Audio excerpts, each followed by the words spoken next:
Salut à toi, bienvenue dans cette nouvelle vidéo où je voulais t'apporter 3 clés pour te permettre d'augmenter l'estime de soi. C'est vraiment important à mon sens pour ne pas se remettre en question constamment. En fait, quand on a une bonne estime de soi, on a confiance, on a un meilleur bien-être, on est moins sensible par rapport peut-être au regard des gens, donc on va oser faire plus de choses, on va oser faire un peu plus ce qu'on a envie. Et encore une fois, on va moins se remettre en question lorsqu'on va prendre des décisions, lorsqu'on va faire certaines choses. On va voir ici donc 3 clés qui vont te permettre de l'augmenter. La première clé va consister à changer ton dialogue interne.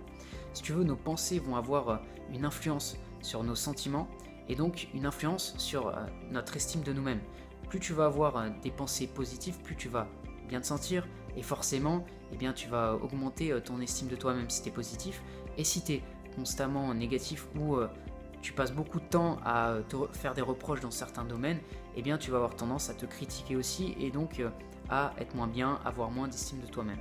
Donc c'est vraiment important, je pense, d'avoir l'habitude de reformuler notamment nos pensées négatives lorsqu'on en a.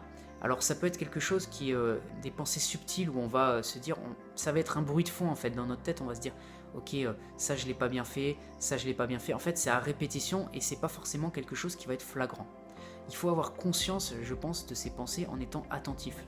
Et ça c'est quelque chose qu'on corrige avec le temps et avec de la régularité. C'est là qu'on peut créer des changements significatifs. Je te donne un exemple, admettons que le stress prenne le pas vraiment sur ton bien-être dans ta vie professionnelle ou dans le cadre de tes études, admettons que tu aies des présentations à faire et le stress, la pression que tu te mets sur les épaules t'empêche d'être dans un état d'esprit positif. Et bien souvent c'est un problème d'abord de conscience de nos réactions, c'est-à-dire qu'on a tellement l'habitude de vivre ces situations que ça devient normal.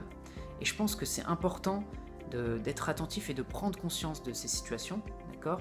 Et ensuite de savoir ce qu'on est en train de se répéter dans ces moments précis. Je ne vais pas y arriver, c'est pas pour moi, ou qu'est-ce qu'ils vont penser de ce que je suis en train de faire. Et c'est là que c'est important de reformuler assez rapidement et d'être assez ferme par rapport à ces reformulations. Être positif et se dire ok, je suis suffisamment préparé pour éviter de stresser aussi de manière aussi importante. Et c'est vraiment la clé de se le dire continuellement et de ne pas se laisser emporter. Après, le stress, c'est quelque chose de naturel, on l'a tous à un moment ou à un autre. L'important, c'est d'être capable de casser un peu cette dynamique et de se dire ok, là dans l'instant, j'ai les connaissances, j'ai travaillé mon sujet, j'ai pas besoin d'être dans tous ces états. Et souvent, c'est notre mental qui va avoir tendance à nous entraîner dans cette dynamique négative. Et quand on reprend le contrôle sur ce mental-là, eh bien forcément, on se sent beaucoup mieux assez rapidement. Donc c'est la clé, si on veut créer un changement significatif, d'être régulier dans cette reformulation, parce qu'encore une fois, le côté automatique chez nous, c'est de voir le verre à moitié vide, d'être négatif. Donc être capable de rebasculer vers du positif, ça peut vraiment changer et nous permettre d'avoir plus de confiance en soi et plus d'estime de soi. La deuxième chose dont je voulais te parler, c'est de savoir que l'échec nous permet de devenir plus fort. Et souvent, notre estime de nous-mêmes va dépendre soit de nos échecs, soit de nos réussites. Et donc, quand on va réussir, on va être fier de nous. Quand on va avoir un échec, ça va être beaucoup plus difficile, on va s'en vouloir.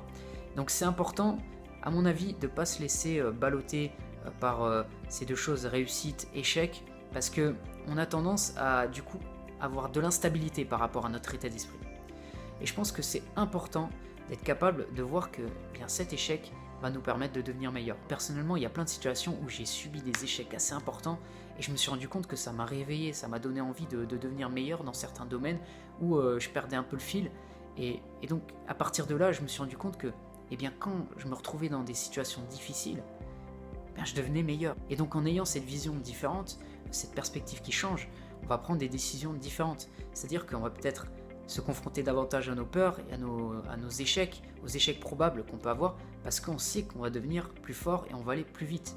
Une personne qui n'a pas conscience de ça, elle va forcément, enfin dans la plupart des cas, elle va éviter toutes ces situations qui vont la mettre en difficulté et peut-être se renfermer dans des comportements, ça peut être addictif, pour éviter de penser aux choses qui la dérangent. Ça peut être des addictions à la malbouffe, à une drogue, peut-être à un jeu vidéo, je sais pas, le fait de ne pas vouloir affronter la réalité. Donc c'est important à mon sens quand on a un échec de ne pas être aussi dur avec soi-même, de se dire ok, je suis en train d'avancer, je suis en train de progresser, prendre du recul par rapport à ça et voir surtout qu'on est dans un apprentissage. Parce que comme je disais juste avant, les moments, en tout cas personnellement, où j'ai galéré, c'est là que j'ai commencé à apprendre énormément. C'est pas quand tout va bien en fait, il faut une certaine tension pour que on devienne meilleur. Donc je pense que c'est important de savoir qu'on est en train de collecter des informations à chaque fois qu'on a un échec, jusqu'à avoir une base de données importante, et au fur et à mesure on devient meilleur, et c'est comme ça que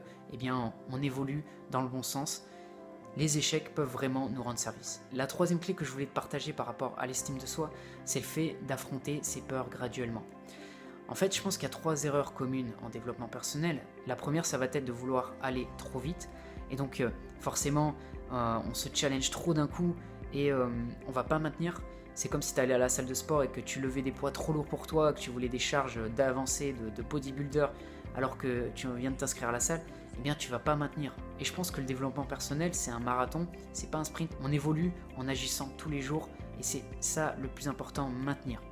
Ensuite, la deuxième erreur, ça va être de ne pas essayer du tout, de ne pas essayer d'affronter ses peurs. La troisième erreur, ça va être d'être négatif, d'être totalement négatif par rapport à ça, de se dire ok, ça va rien m'apporter, je vois que le verre à moitié vide et je vois pas ce qu'il y a derrière, l'évolution. Donc c'est important, je pense, d'être conscient de ça, et la solution, à mon avis, c'est d'évoluer, d'avancer progressivement et de se confronter à ses peurs progressivement. Admettons que tu sois quelqu'un de timide et que tu aies du mal à socialiser avec des inconnus, et c'est tout à fait normal, je veux dire, tout à fait acceptable, dans la mesure où moi je l'ai été et on peut changer, donc j'en suis la preuve, on peut vraiment évoluer dans ce domaine.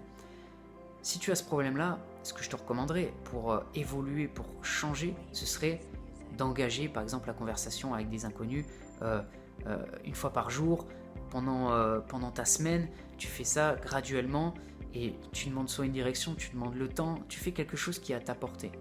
Tu vas pas chercher à aborder un groupe, tu vas pas forcément te lancer dans de l'improvisation, ou tu vas pas forcément te lancer dans une présentation, dans le fait de parler en public.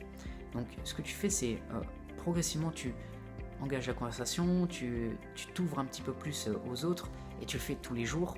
Par exemple, tu peux te lancer un défi et faire ça pendant 30 jours, et au fur et à mesure, graduellement, tu vas te confronter à tes peurs, et elles vont avoir moins d'emprise sur toi, et tu vas commencer à prendre le contrôle. En fait, tu vas aller dans la bonne voie, et c'est comme ça que tu vas devenir meilleur, que tu vas changer. Et donc, c'est la clé pour garder une bonne estime de nous-mêmes, parce qu'on sait qu'on va dans la bonne direction. On garde notre intégrité.